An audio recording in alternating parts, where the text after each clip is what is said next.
see other people in here too. So. Okay, good afternoon, everyone. We're getting ready to get started.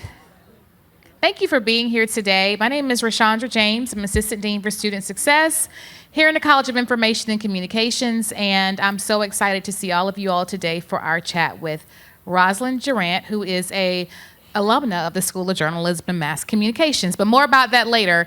I'm now going to turn it. I know that most of you, how many of you are in Dr. Hull's class? Raise your hand. A lot of you, right? Great. So he's the one that you want to hear from first, and then we'll go from there. Thanks for being here today, y'all. I get a microphone. Usually I just yell really loud. They're all laughing because they know, for those of you that aren't in my class. So real quick for my students, just so you know, that QR code right there, that is how we're doing attendance. So if you came in late, make sure you scan the QR code, say that you're a CIC student, and that way we can make sure that you are here and accounted for. Incredibly excited about this women's leadership event. I think, you know, when we talked about kind of doing this at the college and who we would have come, when the names came up, I was like, yes, a sports media person would be awesome, unbelievable, because when we think about sports media, you know, the legacy of women in the sports media, it's not been great for a really long time, and we talk about that in this class. We talk about people like Jeannie Morris, who, you know, had to cover football games sitting on top of the press box in the middle of the snow because they wouldn't let her in the press box because she was a woman. We talk about Leslie Visser, who, you know, wanted to enter a male-dominated field and won a fellowship, and they said, you know, you can pick any field you want, thinking that she'd pick math or science or something like that, and she said, I want to be a sports writer. And they were like, okay, we'll figure that out. And then she was the first woman inducted into the Pro Football Hall of Fame. You know, we talk about Melissa Lutke having to sue Major League Baseball in order to be allowed in the locker rooms. And, you know, that's how women have a lot of the access that they have now. And, you know, when we think about women in the sports media, it's gotten a lot better. You know, we have our own graduates here out doing really cool jobs, whether that's on air, behind the scenes, social media, advertising, public relations. You know, they're out doing these jobs. But when we talk about it in class, one of the things we always say is, those jobs are awesome. Yes, get those jobs. Those are great. What we really need are people in the corner offices. We need women who are the boss, not women just taking orders, but the ones giving the orders, the one in the conversation, in the room when it happens, as they say in Hamilton. You know, we need women in those. And so to have someone here today who is not just one of our graduates, but in the room when it happens is so unbelievably wonderful, and we're very lucky to have her here and to kind of hear the advances and all these things that are happening, not just for women in media, but media as a whole. And so also with really good timing, and we talked about ESPN last class in my class, and we talked about all the good history and, you know, kind of the struggles in the future a little bit. And we talked about cord cutting and these things we're worried about. And then just yesterday I saw where ESPN announced that January was their most watched month in over a decade. And so here we are talking about all these struggles, but ESPN's still doing it. So a good day for Mr. Durant to be here and brag a little bit about all the things that ESPN is doing right. So we are incredibly happy to have her here today. I'm going to introduce Carol Kirkland real quick. She's going to say a few words from the Dean's office. Thanks, everybody. Thank you, Dr. Hull. Well, thank you so much. I welcome each of you here. My name is Carol Kirkland. I lead external relations and corporate partnerships for the College of Information and Communications. And in conjunction with Dr. Rashandra James, who is our Assistant Dean for Student Success at the college, and along with our fantastic CIC event team, we want to welcome a star alum, a successful executive, and just a great all-around person, Rosalyn Durant, to speak to you today. Our Dean, Tom Reichert, sends his regards. He wanted to be here himself to welcome you, but he had a prior engagement in Bluffton, South Carolina today. But he wanted me to share with you that it's a goal of our college to develop leadership among our young women, but also the many of you young men that are in this audience. And it's a priority of ours. And one of the fundamental ways that we're doing this through our leadership series is to help raise the awareness of obstacles and challenges that you're going to face, help you recognize what those are, and then help develop strategies for you to overcome those. And so there's no better person who has done it successfully than Rosalyn to share that during her talk today. So let me just give you a brief introduction with Rosalyn. She is the Executive Vice President of Programming and Acquisitions at ESPN, where she leads programming, media rights deals, ESPN Plus, ESPN International, and ESPNW. She's a former VP at Disney Parks, overseeing Disney Springs Water Parks, ESPN Wide World of Sports. She played a critical role in the 2019 NBA season, The Bubble. She led ESPN's college network, including ESPNU, SEC Network, and Longhorn Network, and she helped launch the ACC Network. She's been named Sports Business Journal Power Player List 2019. She's been recognized as one of Savoy's magazine's most influential Black executives in 2020. She's been honored as the multi-channel news Wonder Woman, love that, 2020, multiple times on the Cable Fax's Most Wonderful Woman and Most Influential Minorities list. And she's a Sports Business Journal's 40 Under 40 honoree. She's also a member of the Walt Disney CEO Diversity Inclusion Council, along with an executive member of the T. Howard Foundation. And the best one of all is, I think, is she's a beloved member of our own Dean's Leadership Council, where she helps drive the vision and the mission of our college. She is with her mother today here. Patrina, we welcome you. Everyone loves to have their mother with us. And Rosalyn today is going to be interviewed by our very own Courtney Hallman. She's a superstar senior student, broadcast journalism major, emphasis in sports concentration, and a minor in African American studies. And I've seen her resume, and no doubt yours is going to be like Rosalyn's one day. So we welcome you both to the stage. Thank you so much for joining us, and we have seats and microphones for both of you, and enjoy the day. Thank you, love.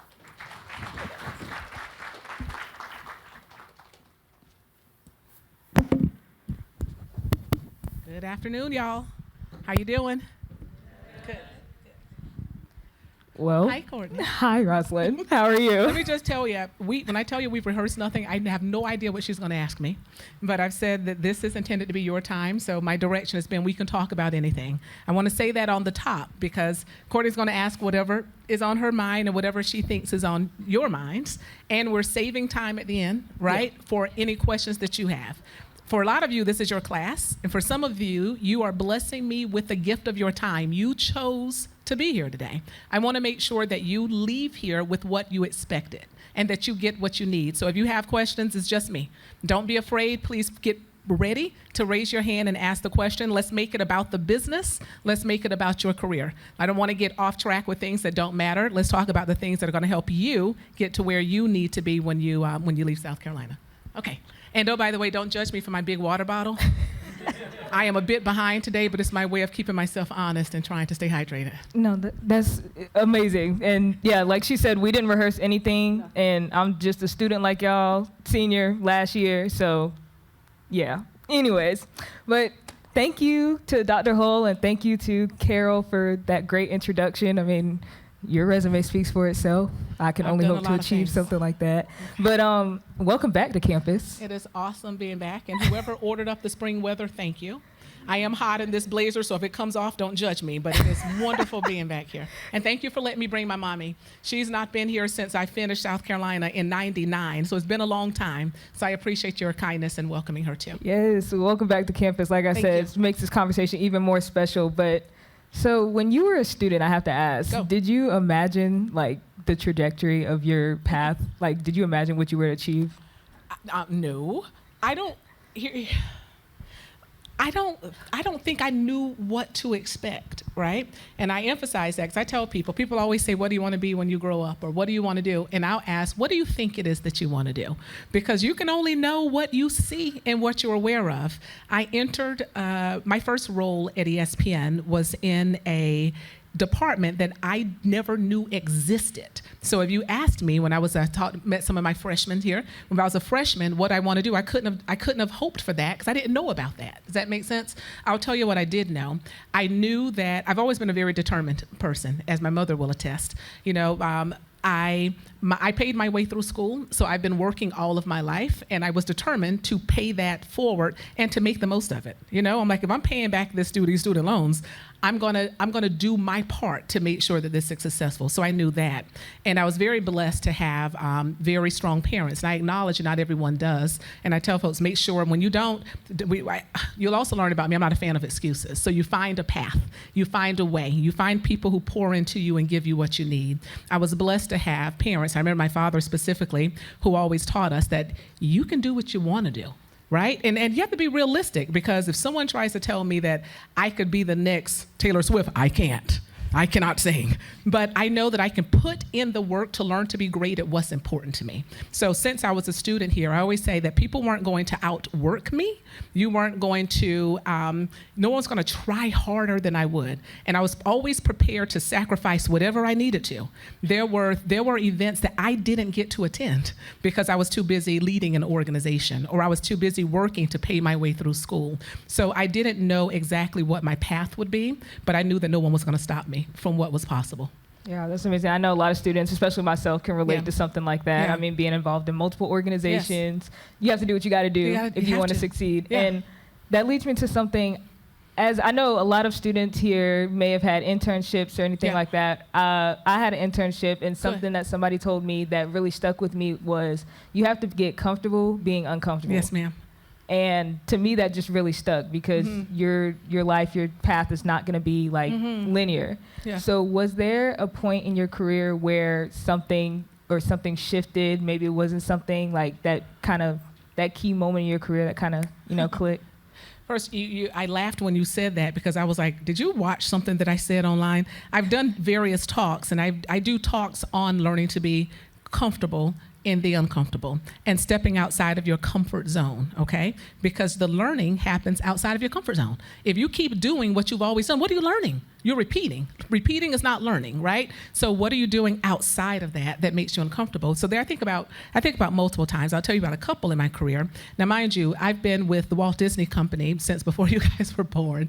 I've been there for 25 years. It's the only place I worked. I left South Carolina, and the next month I was working for ESPN. And I say the Walt Disney Company because Walt Disney Company, one, owns ESPN, but I've not only worked for ESPN, as you've heard, I also worked for Walt Disney World, so across the two. And that's important context, because when I started in the company, I was in this one department for my first, I interned there, and then I came back and worked there full time for my first 7 years, okay? So I came into the company as a marketing coordinator. I was a broadcasting major. I minored in marketing. I came in as a marketing coordinator. And I quickly moved over to the sales side of our business, a group called affiliate sales. So I would sell or work with cable, satellite, now streaming providers for them to have access to our ESPN and Disney networks and services. So I got very comfortable. I worked there for 7 years. I came in as a marketing coordinator. I left as like a senior director, and I knew it very well. Okay, like I had no intention of leaving it, but mainly, Courtney, not because there weren't other things that I wanted to do. I didn't know what else existed. So I just assumed that my path would be in the same area that I started my professional career in. And one day, someone came to me and asked me to consider a role in another department. And I remember, I emphasize that because when you talk about being uncomfortable, honey, I was as comfortable as I could be in the department that I was in, right? I knew my stuff. Like, in fact, people would, and I don't say that from a place of pride. I say that from a place of reality. I'd studied and I'd had experiences there for 7 years. I start to know what I'm doing. And all of a sudden, someone is asking me to consider a role doing something that I had no idea about. I knew nothing about. And it was terrifying. So I made the decision to do it. Why? Because I realized that it was important for me, and everybody's different, but it was time for me, as I described to someone, I said, it's time for me to be uncomfortable again. I was growing comfortable, and I just felt like I needed to push myself a bit, and it was absolutely terrifying. But that's not the big. So that was a big move for me, because I remember making this when the position was offered to me, this pros and cons list, and there were a lot of pros, like I can learn something new, I can learn under different leadership, like there are all these things, get to know a totally different side of our business. The biggest con on that list was I was terrified. And I remember making a decision that day. I was like, if I don't do it, fear can't be my reason why not. right? And here's what I've learned. And I'm going to emphasize this point that I can tell you about the transition to Walt Disney World later, because that was another big move. But I've learned that people will often say, well, I'm very scared. I'm going to wait until I'm a little more comfortable, until I know a little more, and then I'll make the move. Y'all, it doesn't work that way. It doesn't work that way. If it's a big move, big moves are scary. It's supposed to be scary. For any of you and I've met many of you who've moved far away from your families, when you first made that move, it was a little scary. Big moves are supposed to be scary. So if you wait to not be afraid, you won't do anything. You're supposed to be afraid. It's learning how to work with that and carry that fear with you. Okay? So I said to myself, okay, Rosalyn, this is going to be scary. Not only are you not going to be the smartest person in the room, you're going to be the person who knows the least in the room. No one in there knows you. You don't have a reputation to carry you forward in this space. This is going to be scary.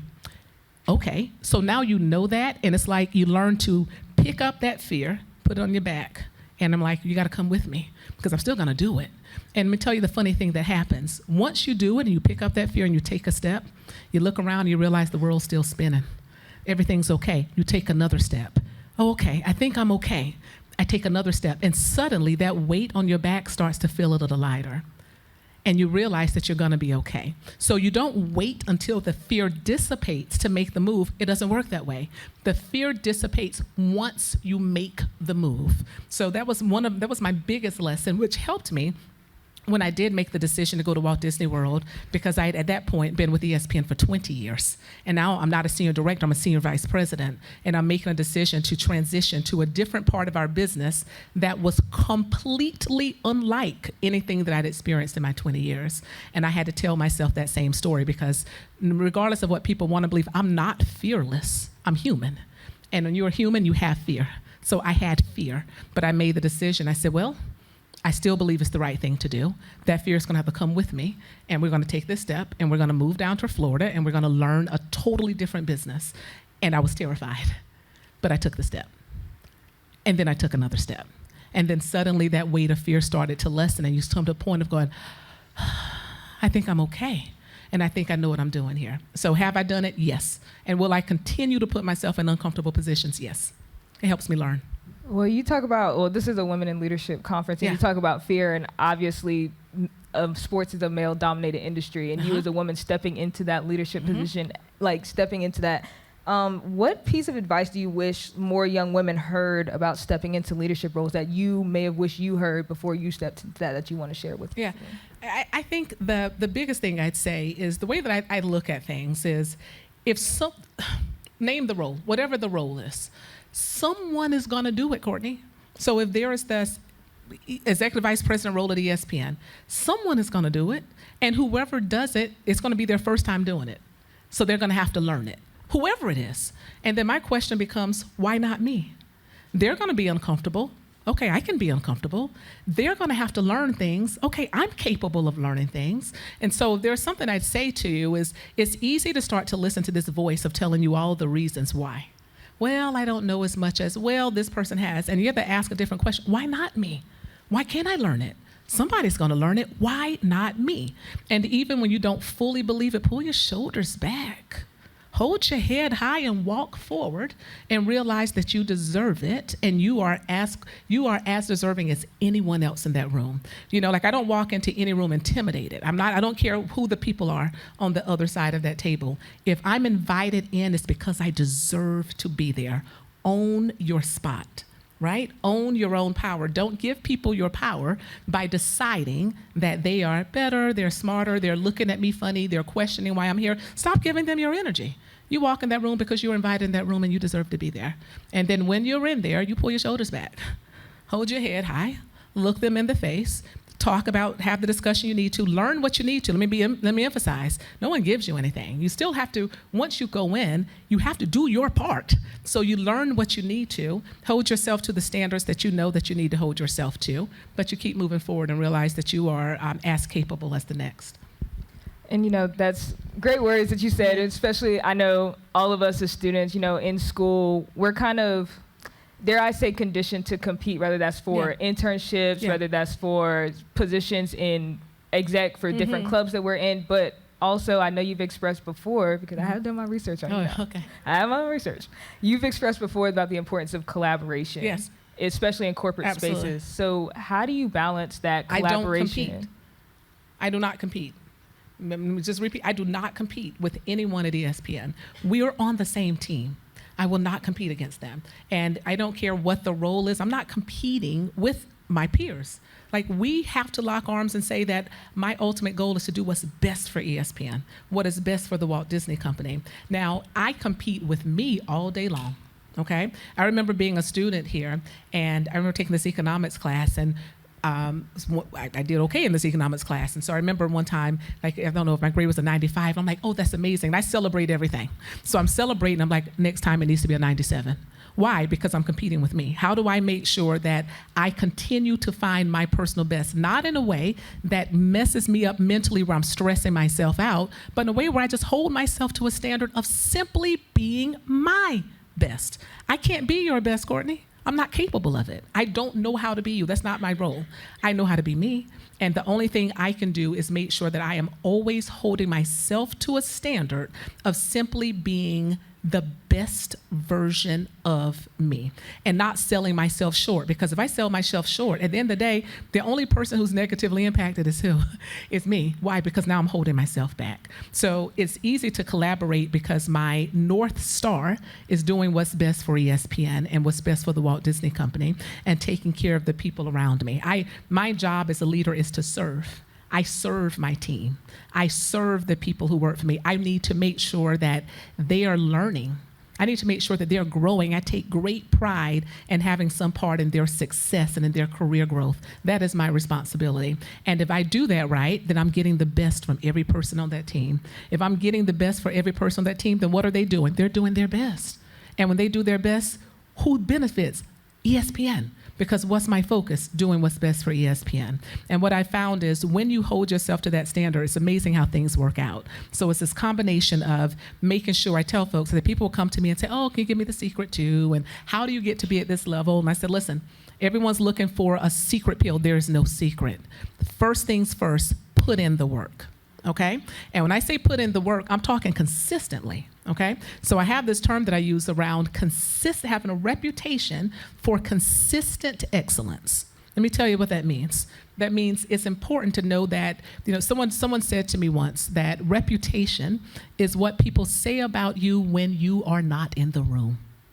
I wanted you to think about, what do people say about me? And it's important to me that if there is something that I work on, when they hear that I'm working on it, they're like, oh, okay. I know what that means. It has to stand for something. And I want it to stand for excellence, not half doing it.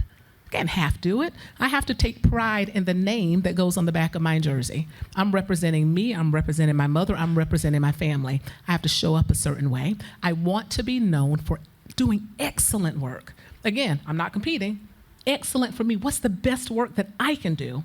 And do it consistently. Consistently means not when I'm in a good mood. Not on Wednesdays, but Mondays are hard.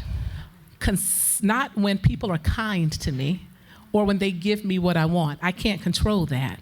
I can control what I bring. So I want to first and foremost be known for consistent excellence. And then once I'm known for consistent excellence, it's also important too. I said it's so simple, y'all, but treat people well, okay? It's important that people want to be in your presence and they want to work with you. When you treat people well, it's amazing how you pick up a phone. I can pick up a phone with anyone across ESPN and people I know across the Walt Disney Company and say, hey, I need your help. And they're more likely to not only answer, but to want to help me. Why? Because you treat people well, where they want to lean in and be helpful. And all of that comes into play. So now when you're doing excellent work, I don't know all the answers. I don't need to, but I know who to call, to who has the answers, and hopefully I have a great relationship there because I treat them well, and it allows me to get things done. So now you're getting things done, you're treating people the right way, which positions you for the type of opportunities and the type of growth that I want and that I'm assuming you all do too. Yeah. Now, that's great that you mentioned that, because that leads into my next point about, competition and collaboration is one thing, but advocacy is another. Yes. And especially as a student, it's hard to advocate for yourself, whether it's in the workplace or even just networking. We're all trying to make connections. We're all trying to get that next job. Yes. So how did you develop the confidence to challenge perspectives, especially as a leader and as a woman in these spaces where, as you said before, you don't know everything and you're entering a space where people may know more than you, but you are above them? Yeah. So first of all, you realize what your role is. So I walk in understanding that I'm asked to come into the room because I have something to offer. Okay, so you have to have some confidence in that. I know there's something that I can bring into this space. So you have to walk in again with your shoulders back, confident that there's something you can bring.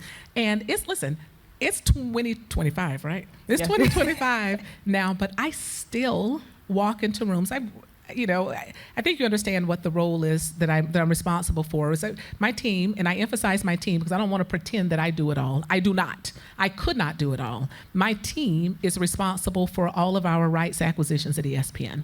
So what leagues do you like? I saw some folks with some baseball gear on. We do the deals with the MLB. NBA, we did the deal with the NBA that was announced a few years ago. We do deals with the SEC. We were at SEC school here with the college football playoff. Name it. If there are rights required for any of the content that goes on ESPN, my team is responsible for doing the deals to acquire those rights. That's first. And then second, we do what's called programming, which means the best way I can describe it to a bunch of sports fans, because I know y'all are, is on a college football Saturday, my team decides which games are going on air. And are they on ESPN or ABC, ESPN2, SEC Network? Is it a noon game? Is it a 3:30 game? Is it prime time? Don't y'all start putting in your points for prime time. But that's how we acquire the content, and then we program the content regardless of what sport it is or if it's Sports Center or whatever it is. We program the content across the networks. I emphasize that because the people who we are often in the room with, if we are acquiring rights from leagues, do not look like me, okay? So it's 2025, but it is not unusual to walk in and there's not another female in that room. There's not another person of color in that room. And there are times I walk in, I'm like, it is 2024 and 2025, right? But there's still the reality. But I can't come in with that chip on my shoulder. I can't come in saying, oh no, there's no woman in the room. Oh no, there's no person of color in the room. I walk in saying, I'm here because there's something that I can do. There's something that I am charged with delivering, and I walk in with that confidence versus taking on an unnecessary insecurity. And then I find that it's important. I know my stuff. So I walk in, I know what I'm there to accomplish. I have the people with me who know what I don't know, who are going to help to fill in the gaps, and we're going in to get a job done. So do you notice it? I notice it. Does it change how I approach my business? It does not. And my hope is once I go in, once we do the job and we begin the work, all of the things that don't matter, oh, it's a female, it's a person of color, start to melt away once we do the work and they realize this person knows what they're doing. Regardless of the package that I come in, it's about the content and the work that we're accomplishing. Now, I want to talk about, you talked about the NBA. I want to talk about the NBA bubble because you were very instrumental in doing that. That was 2020. You started at Disney Parks March 9th of 2020. I sure did. And the NBA finished their season March 11th of 2020. It is not a good time to start a new job, y'all, just so you know. So talk to me about that experience. Just walk me through that entire experience. I may need therapy after this, so y'all stay around. So first, 2020 was 2020, okay? And it's amazing, and you all where were you, in high school, some of you? So you know how quickly the world changed, right? By the way, I'm sorry. Let me just start there. I don't even know you all. I worried about you in 2020. I genuinely worried about students, about high school students, about young people. It was a hard time for all of us, but I know it was particularly hard for you. So let me just acknowledge that and tell you, you didn't know me, but I was praying for you. I was thinking about you because I can only imagine going from this place of being used to having your friends around and this social scene to being thrust into this space that no one asked for. And I know how it affected you all. Let me just acknowledge that. I will tell you, so we'll talk about how quickly the world changed. My birthday is March 6th. My lovely mother's is March 7th. We went to, where's my Charleston friend? We went to Charleston for our birthday weekends, and and this is March 6th, March 7th, and the world seemed normal in 2020. And I moved down to Florida on March 8th. I emphasize that to tell you, I didn't go down to Florida expecting a pandemic. And even though it was days before, I didn't go down to Florida planning for a bubble. I went down to Florida thinking, la la da da da, I have a new role and the world is normal. And 2 days after I started, the NBA stopped their season. My entire first week at Walt Disney World was spent trying to figure out, how do we shut down Walt Disney World? Can you shut down Walt Disney World? How do you shut down Walt Disney World? What do we do with our guests who are in the hotels who can't get home? What about our animals at Animal Kingdom? How do we care for them? How do we make sure that everything that needs to be taken care of that's my first week in this new job. So let's go back to talking about being uncomfortable, surrounded by people who I didn't know. I went to Walt Disney World not knowing a person who worked at Walt Disney World, and this is what we're doing the first week. So you start from that place, and I'm trying to figure out, what have I gotten myself into, okay? And then we are, you all remember everything that happened after that. You're sent home. We're figuring out how to work virtually, all of these things. And a few weeks after I started, so I remember when the NBA shut down, I don't know if they were yet thinking of how they'd restart their season. We definitely weren't thinking about it. We're just all trying to figure out, what do we do at Walt Disney World? And a few weeks later, and I looked back at my calendar recently. I want to say it was 7 weeks after I'd started. And I emphasized 7 weeks after I started when we had the first conversation with the NBA. And it's amazing how things work, because the week before, or right around that same time, we had our first conversation with Major League Soccer. Any soccer fans in here? There we go. With MLS, who was also trying to figure out how to start their season, okay? And it was really fascinating, because during my time at ESPN, before I worked on the college sports side, I worked on the professional sports side. And what were the leagues I worked with?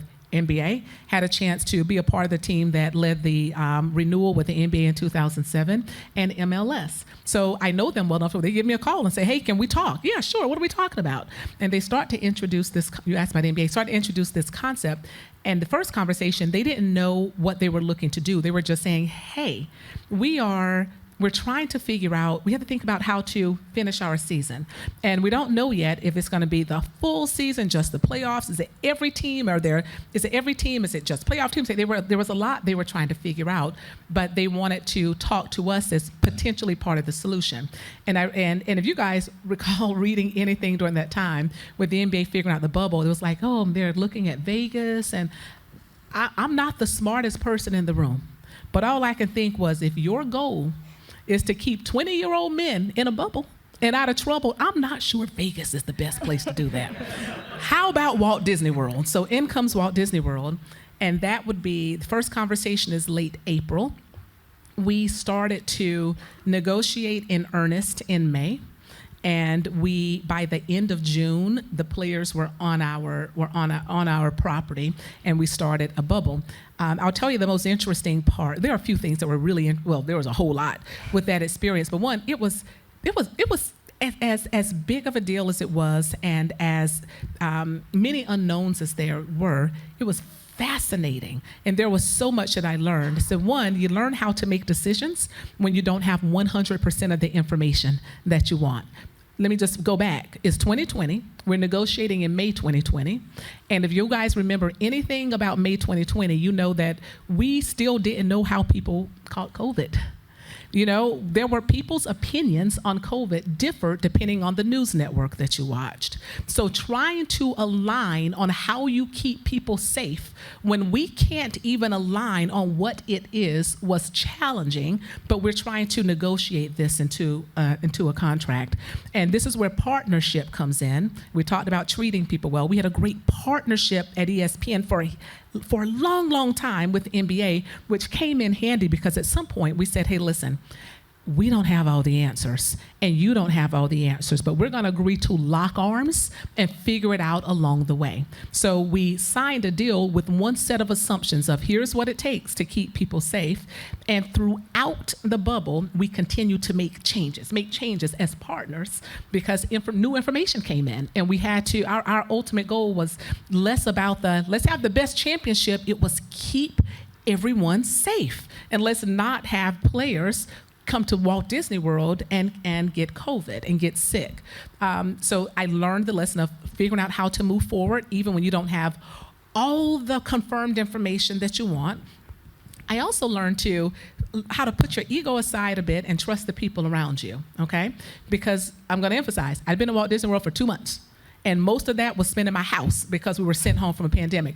I knew nothing when it came to Walt Disney World, but when we started the negotiation, I remember saying to my boss, who was then the president of Walt Disney World, any Walt Disney World fans?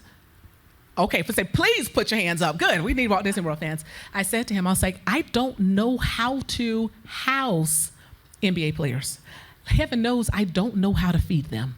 I still don't. I was like, but I know how to do a deal with the NBA. I know how to manage the league once they come on property. So I had to trust the people around me. I don't know how to house players. Oh, but there's Mary Beth. She leads our resorts. She knows how to house players. I don't know how you feed them. But here's my other peer who's responsible for food and beverage at Walt Disney World. They know how to feed them. Oh, heavens, how do we keep them in a bubble? In comes Linda Reed, who's like former FBI, who's responsible for security at Walt Disney World. She can figure out how to keep them in the bubble. And what do we do about this COVID thing? Bring in our Dr. Pam, who was an expert in this and can help figure out protocols. I had to acknowledge and make sure that I did my part well. But then I had to give people space to do their jobs and trust them to do their jobs well, and letting go of the belief that I have to figure it all out. No, I don't. I have to learn how to bring the right people along. I need to do my part well and then inform them, make sure there is alignment on what our ultimate goal is, and give everyone else space to do their part. And we did it, and I'm happy to say, not one player with COVID at Walt Disney World. It was a success. That's amazing, especially at 2020, because I was a senior. That was my senior year going into high school. It was terrible. Google Classroom, it was terrible. I'm sorry. Yeah, it was terrible. Okay. Don't wish that. But so obviously, the NBA bubble, y'all did that well. The NBA bubble is no more. We've moved past that. Thank but goodness. Now we're entering a new age of sports media, streaming, digital, AI. Yeah. So, these things are evolving quickly, and us as young professionals, we're entering this sports media. Some of us want to go into different areas at a unique time. What are some of the biggest opportunities, do you think, for young professionals that are entering the industry today, especially with the changing of, the media? Okay, so I'll give you a couple things. When I talked to several of you who are PR majors and different forms, areas of communication, the fact that, and I believe, and there was someone who said, I wasn't sure exactly what I wanted to do specifically, so I went mass comms. You told me that, right? And said, I was like, there is such benefit in simply being a good communicator. Listen, it amazes me the number of people who come to my office or who put a resume in front of me who just don't communicate well, okay? Who can't write a decent letter, who can't clearly articulate thoughts outside of what reads like a text. And that's hard, specifically for a role like the roles that I hire for. I'm looking for people who I can send in to talk to the commissioner of the conference. I'm looking for someone who I can trust to put together a communication that's going to go to the league. So the ability to communicate effectively is, don't underestimate it. Don't think that we as a society, we've gotten past that. We've not gotten past that, okay? So that is important. I'd also say don't lose what makes you unique and what makes you special. And what that means is, I've been out of South Carolina for a long, long time. Even some of the things that you're talking about, AI, other parts of social media, where I'm not as savvy. I didn't grow up with it. You grew up with it. Don't come in trying to think like I do. I know how to think like a person who's been out of school for 25 years. I need to know, how do you think? What is the 21-year-old looking for? What is the 19-year-old watching, looking for content? How do you consume sport? So make sure that you bring your unique perspective and sell us on how you can help us grow our audience. One of our big goals at ESPN, and for any media company should be, it's about audience expansion. What are we looking to do? We're looking to have more people come to our platforms. More people come to our platforms. And who is one of the bigger targets in that more people? You. It's young people who don't spend the same time with television as we did back in the day, who don't stay and watch the full length of content the way that we've all grown used to. You are our target. Who knows best how to reach you? You do. So when you come in, make sure you come in with thoughts and say, here's what I can help you. I can help you think about how to attract this younger audience. I can help you think about how to expand audience, how to reach the younger demographic. Here is what I know. Here is what I bring. Don't try to think like you assume I do. I do a really good job of thinking like me. I don't know how to think like you. I need your unique perspective. So I'd say that too, is don't underestimate the power of excellent communication and don't discount your unique skills. Learn how to tell your story differently. I remember talking once to, I was at another SEC, so I was at Vanderbilt, I believe, and I was talking to some of the student athletes there, and some said, but I feel disadvantaged because as an athlete, I didn't have time to do the same internships. And I was like, tell your story differently. Here's what I know. I know that you know how to get up early every morning and show up for practice. I know the work ethic that you have and the discipline that you were taught as a student athlete. For all of you student athletes, whether it's college or in high school, you were taught and you developed a work ethic that I can't teach you. Learn how to tell that story. I think about the leadership and the experience that you have where you learn how to shake, listen, you learn how to shake the dust off when you lose and how to get back up. Why? Because there's a game tomorrow. I don't have time I can't mourn this for too long. You learn how to take hard feedback because the coach gets in your face, tells you what you did wrong and tells you what you need to do differently. You learn how to work, we talk about collaboration, how to work with others when your teammates don't all look like you. But those are your sisters and those are your brothers, and you figure out how to work together towards a common goal. That's what I want on my team. That's what I want. Tell your story differently. Tell us how your unique viewpoint, how your unique experiences can contribute and help our company. Those attributes are ones I'd hire for every day. Well, you talked about student athletes, and I would be obviously remiss if I didn't talk about another changing aspect of sports, women's sports, which is gaining a whole lot of visibility, a whole lot of investment. How is Go ESPN? Gamecocks? Can we just say that? Go Gamecocks. Yes. How is ESPN playing a role in elevating these women's sports, and where do you see this going for ESPN in the future? Okay, so first of all, let me tell you so I don't get, again, I've been with the company for 25 years, so I've met a lot of people, okay? So I don't get starstruck easily. Let's talk about Coach Daly. I don't get starstruck, and I'm like, you learn, even in the NBA bubble, I remember, the hotel, I got COVID tested more than all of you combined over the course of that summer. And the resort that I would go in for my COVID test was where several of the teams were playing, including the Lakers, right? Like I remember you see the LeBrons, and I'm a LeBron fan, but just like I don't get starstruck. It's great, you keep going. Let's talk about Coach Daly.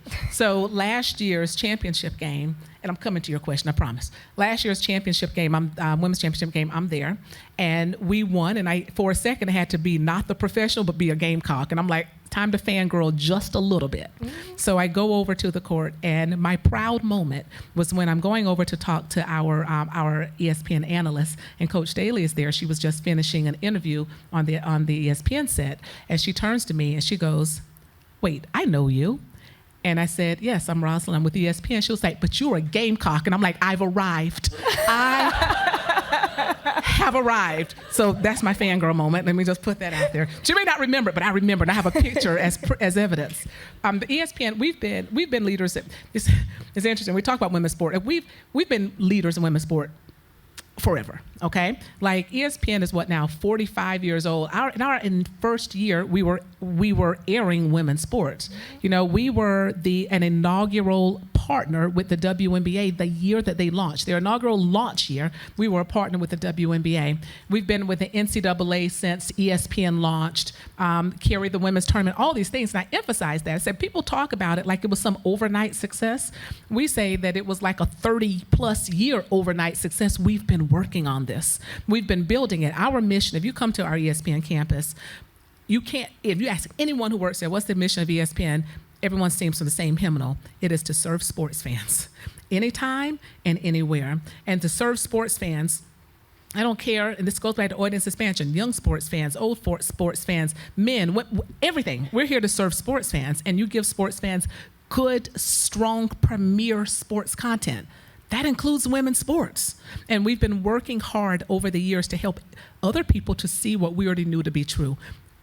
These are amazing athletes who deserve the airtime, who deserve the attention, the platforms. So we've been very intentional about our space in acquiring rights to women's sport, because we wanted to use our ESPN megaphone to promote it, to put it out there. You know, in the past year, we did a deal with the NWSL, the National Women's Soccer League. We extended with the NCAA, including rights for the women's tournament, and all of this with more games than ever. That not just that we're putting on our platforms, but that we're putting on ABC. The volleyball championship, NCAA championship game was on ABC. More games that we're putting on ESPN. That doesn't happen because there happens to be space there. It happens because we are intentional to say, how do we give the biggest platforms to the content that deserves it? That includes really good women's sports content.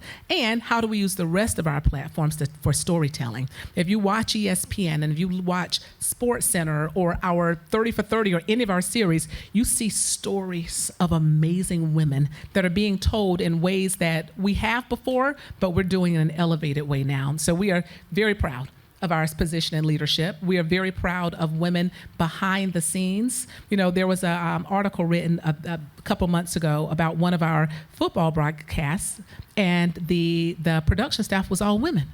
We didn't stage that. It just happened. It just happened because there were amazing women who were producers and directors and in all of these positions. And I emphasize that because sometimes it's about just doing what makes sense. We have strong content, put it on the best platforms. That includes our women's sports content. We have amazing leaders, put them in the right positions. That includes women as leaders. And when you bring those two together, have women, as Dr. Hull mentioned, who are in the corner offices and in those rooms making decisions and deciding what stories are being told. We have women on camera who are telling the stories of women's sports and men's sports, because women like both, right? When you look at the percentage of sports fans that are watching women's sports, the majority is still men, and more women than ever.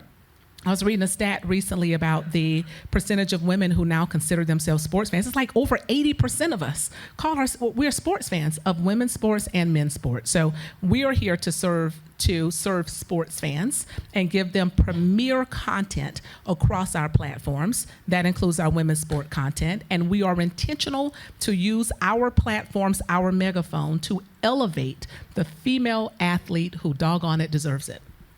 And you talked about a lot of people watch sports a different way. I know I've learned once in Dr. Hull's class, of course, that many people watch sports a different way. You have the casual watcher. You have the person that watches, like, if the Lakers lose, my whole day is ruined. Like, you have people like that. But I want to go back to, for the seniors in the room like myself, I want to go back to what you were saying about, different careers that you have, different paths that you have gone in your career. How did you approach exploring different roles without feeling like you were veering off your career path? Oh, that is so good. Okay, it's an excellent question. So here's what I would tell you. It's like you want to have focus, but let me back up. Some of it depends. It depends on what it is that you want to do, okay? I think about there are people on my team who are in their dream jobs, and they're doing exactly what they want to be doing, and they don't have an interest in going down to Walt Disney World and moving to other parts of the company. They are doing the type of work they want to be doing, and I say, good for you. It's you figure out this is my space, and you learn to be excellent, consistently excellent in your space, good for you. And then there are others of us who want to lead in a more, in a broader way. So for me, it's been more about having focus, but not being too narrow. Focus, but not being too narrow. So here is the type of work that I want to do, broad, but not here is the specific I don't want to limit it to a specific role, okay? When I started in the company, and I mentioned this department that was called, at the time, Affiliate Sales and Marketing. It is our platform distribution team. Again, the one that makes sure that our content is available anytime, anywhere, across all these various platforms. I started in the department, I interned there, and if anyone asked me, Rosalyn, what do you want to be when you grow up? I would have told you the full path in that department. Well, I'm a marketing coordinator. I want to be a regional account executive, then an account executive, then a senior account, and everything layered there. And then I ultimately want to run that department. And then all of a sudden, someone invited me or talked to me about a role that was outside of that, right? And I was like, whoa, that's not exactly how I planned my career. What are we doing here? And I learned to be a bit broader and say, well, hold on. What is it that I know I enjoy doing? And at that point, I'd learned that what I wanted to do, and everyone is different, was I liked the management of the business around sport and managing the relationships that were important to the business of sport.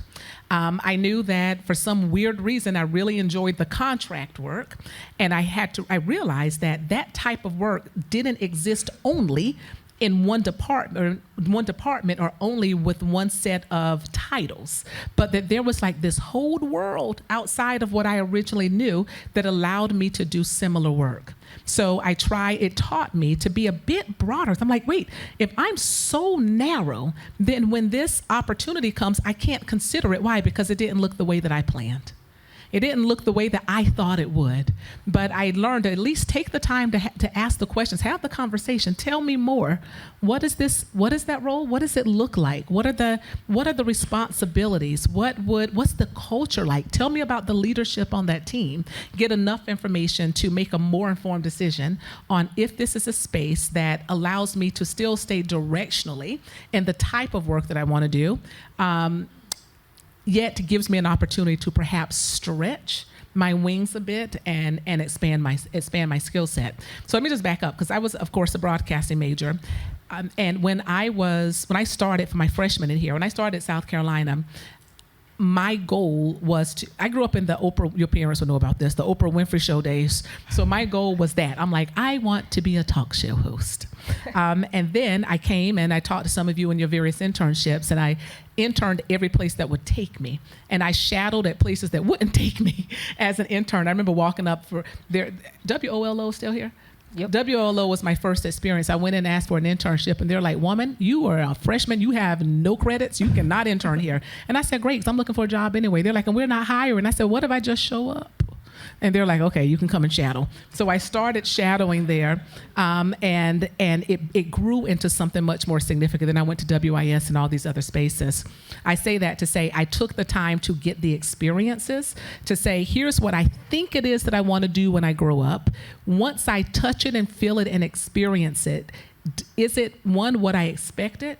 And two, is that still what I want to do? And I learned enough for me to say, here are the parts of it that stayed true to me. I loved writing. I loved the connecting with people. I loved that. And I realized that my desire to be on a talk show was less about being on someone's stage. It was more about I wanted to interview. I wanted to connect with people, right? So I still took those elements. And when I came into my career, I knew that was important to me. What do you want to do? I'm not sure what I want to do. I could still do on-air work, but I know that whatever I do, I need to be able to connect with people. I want to use my writing skills. Then in comes this department that I didn't know existed, and guess what they needed? They needed someone who could manage relationships and connect with people.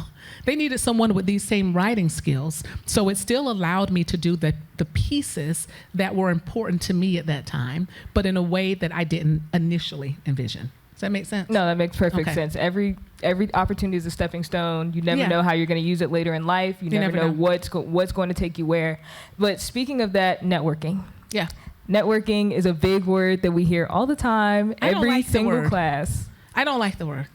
I don't care for the word either. It feels transactional. That's why. Like, I feel like people talk about, I went to a networking event. And that means I went and I spoke to a lot of people and I collected cards.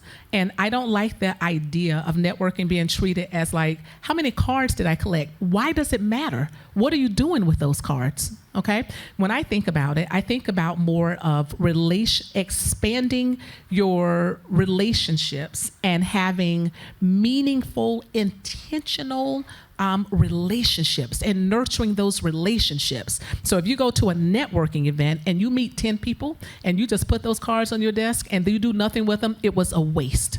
I prefer you go in and make a couple of meaningful connections. Here are 2 people that I connected with. Spent a couple of minutes, got to know them a bit. There is some connection where I can reach back out to them. They were interesting. They found me interesting. We can stay connected. Maybe I can learn from this person. Take the time to nurture a relationship that can then come in handy. You said, you never know how all of these experiences can come together. I'll also say, you never know how these various relationships can come together and how they can benefit you. I can't tell you the number of times in my life where I've benefited from someone who said, hey, you don't remember this, but I met you at this event, or you helped me with this, and then all of a sudden I'm picking up the phone needing that person's help with something, right? Why? To take the time to build the meaningful, relationship. And I think that that's where it comes in most handy.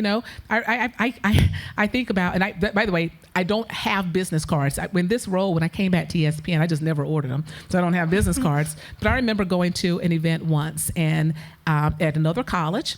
I won't even call out which one this is, but in our conference, and I had business cards. It was a couple rows ago, and afterwards, all the students come up and they're like, "Oh, it's so nice to network with you, and can I get your card?" And I said, "Absolutely." And I was giving out my card to everyone who asked for it, and the coworker who was with me was like, "You just gave out like 75 cards to these students. Can you even manage that?" And I said, "I'll never hear from them."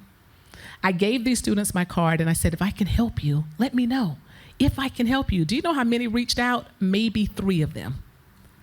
Maybe 3. Maybe 3. Do you know how many reached out more than once? 2 of them. I remember their names. And do you know where one of them is now? She's in my department, and she's been promoted. She's fantastic. But she was the one who did something with it, where it wasn't about collecting a business card, but she connected with me. She stayed in touch. She was a swimmer at this school. She would give me updates on what was happening at school. She would talk to me about her career aspirations. She would ask my advice, and we connected. We stayed in touch, and she ended up in our company. The other 74 of them, I have no idea where they are, because for them it was a different type of networking, but they got what they wanted. They got a business card. She got what she wanted. She got a connection, a relationship, and ultimately a job. But that wasn't your question, Courtney. I'm sorry. No, that's perfect, because I've always heard that it's the importance of the follow-up is what matters. It's not the initial connection. It's the what are you going to do with that connection? Are you going to nurture it? Are you going to drop it by the wayside? Yes. What are you going to do with it? So let me just tell you this. If people say, "Let me know if I can help you," take them up on it. If people say, "Reach out to me," assume that they mean it. Don't tell yourself that story of, "Oh, well, they didn't mean it." They offered. If they didn't mean it, they shouldn't have offered it. Treat it as if they meant the words that came out of their mouths. Follow up. And then when you want to know what's the best way to follow up, I'd say also learn to be succinct.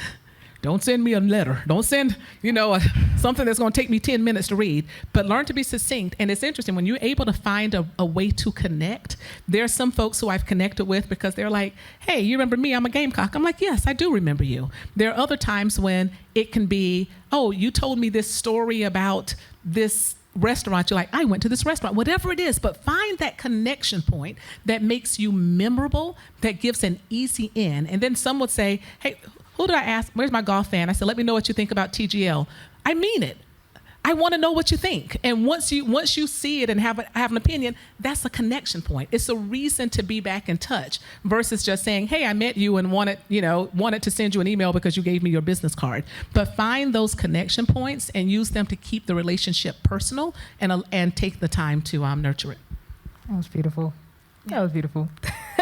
Well, this is the last question, and it's only right that I ask. Looking back on your journey from USC in 1999 to where the you real are now, USC. Let's call it what it is. Let's call it what it is. I had to adjust. Like when I went on the West Coast, I don't know what they're talking about. I don't know what they're talking about either. They're like, "Where are you from?" I'm like, "Oh, USC, Southern California." I said, "No." I told them I was offended when they would say that. I'm very offended. I was offended every time. But looking back on your journey from USC, the real USC, to now, what is one piece of advice that you wish that you would give to yourself as a college senior, knowing what you know now? You know, I thought about this a few times, for a while, and the answer I've given a few times is I would tell USC senior Rosalyn to relax a bit and enjoy the journey.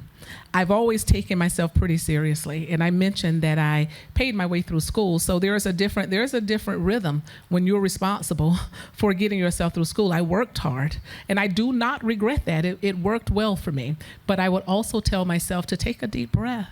Stop stressing yourself out. Things work out. If you put in the work, things will work out. Don't put yourself in a bad mental place. Don't do that. And take the time to be a student. Be responsible. The decisions you make now will stay with you. Be responsible, be smart in your decision making, but enjoy being a student. Once you're a grown up, guess what? You're stuck being a grown up.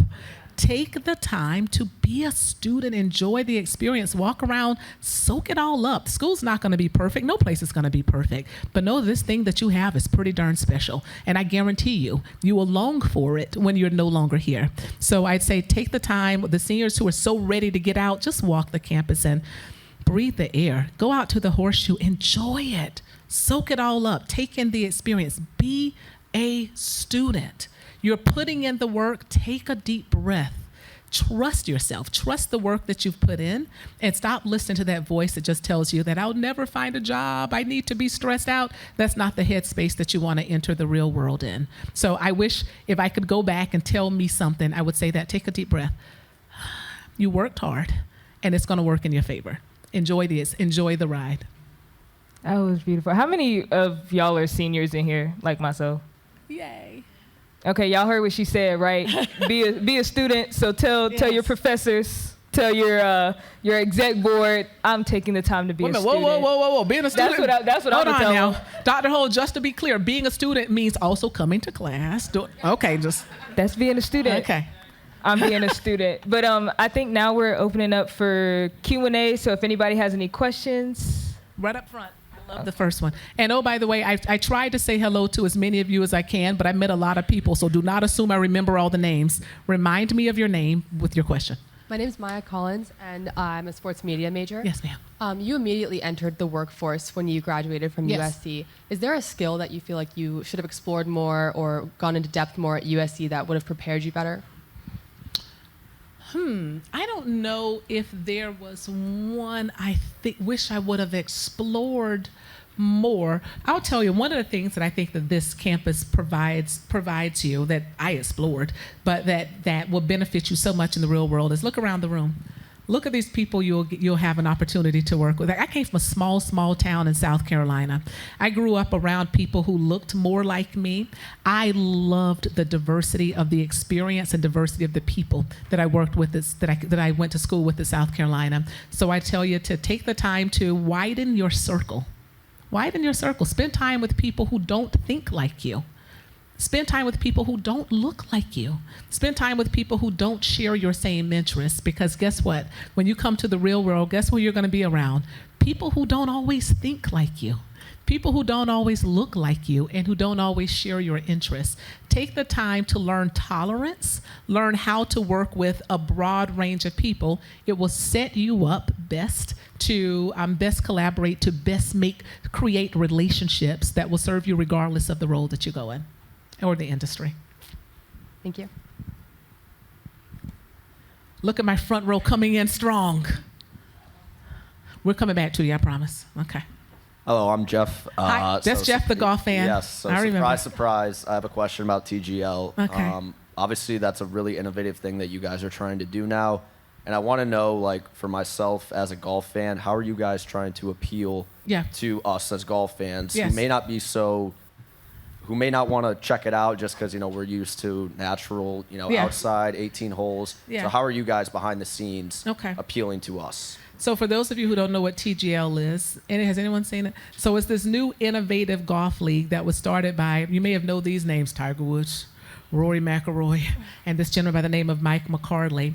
And it is more of, it's simulation. So you go, there's this amazing stadium down in Palm Beach, Florida, where you have these teams of legit PGA golfers who come in and compete, but in this more simulated space. I say more simulated because there is some actual green also inside the stadium. It was an easy one for us. First of all, I love working and partnering with good people.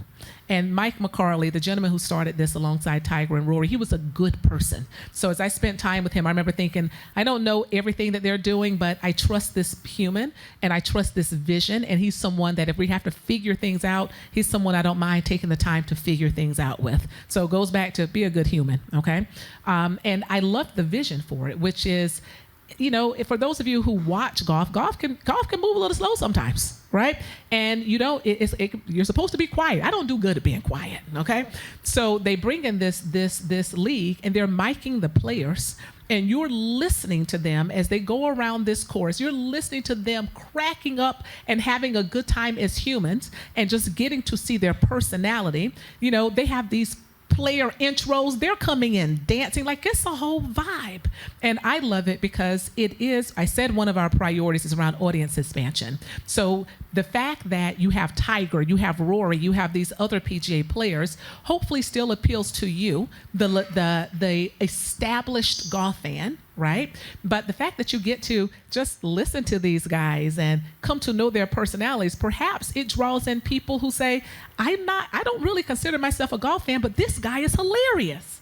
Right? Like I like the way that this look. I love the music intros, and it pulls in a different audience. So it is allows us to it's still legit sport, and it's legit golf. Tiger and Roy put their hands on every part of this creation. It's legit golf, which is important for us at ESPN. Yet it attracts this younger demo, which is a target for us by being more innovative, by being a bit more fan-friendly. There are fans in the stadium who are like cheering and jeering, which is more familiar to us. So it accomplishes both. Serve the sports fan and serve a more casual fan. And we're here to continue to innovate. Like we're not, you know, part of ESPN's success is we've continued to reinvent ourselves. We continue to try new things, bring in new people, bring in new voices. And this is one of the ways we've opted to do it. Awesome. Let me know what you think now. I'll check it out. Okay. We have to go here, then we'll come back to the front row because I told them we would. Thank you. Hi. Hi, I'm Hannah Grace. I'm Hi, a Amanda broadcast Grace. journalism major. Yeah. So I know that you had mentioned that you got involved with ESPN originally because you were involved with a department that you didn't even know existed. Yes. And I was just curious how you found out about it and how you got involved in the first place. Oh, okay. How much? What time are we going to? 2:25. Okay. Yeah. We'll come back to you. All right. So really quickly, so when I was here at South Carolina, in the old school of journalism, I'm jealous for those of you who are in the new school, but that's a different story for a different day. The old school of journalism, there was this board, this wall that would have these postings for internships, for job postings, whatever the thing is. And I remember there was a job fair at Howard University for journalism that was posted.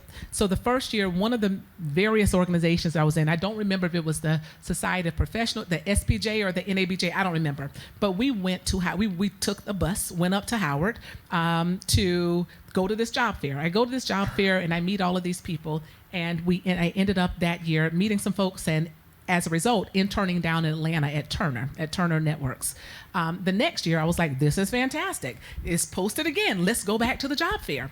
And the person who was leading our organization said, no, it's not in our budget. We're not going to the job fair this year. I was like, yes, we are.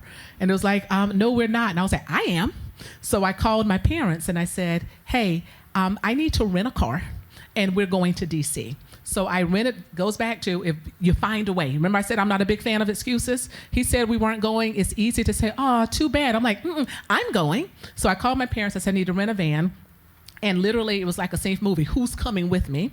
My parents, I got a group of folks. We got in the van. My parents met us at an exit with a cooler with sandwiches and sodas. And I drove to DC, to the job fair. Important point, because it was at that job fair that I met the recruiter at ESPN. Okay? So had I taken that no and said, oh, well, that's it, I don't know what would have happened. But I said, we're still going. I met the recruiter at ESPN who invited me in for an internship.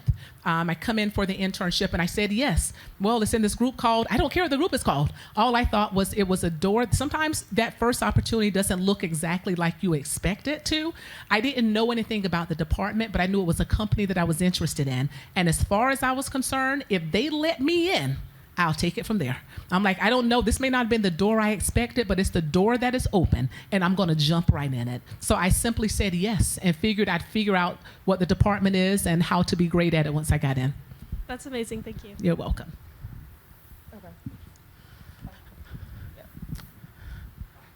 Yep. So we're doing the hard Can I end. come talk to you afterwards?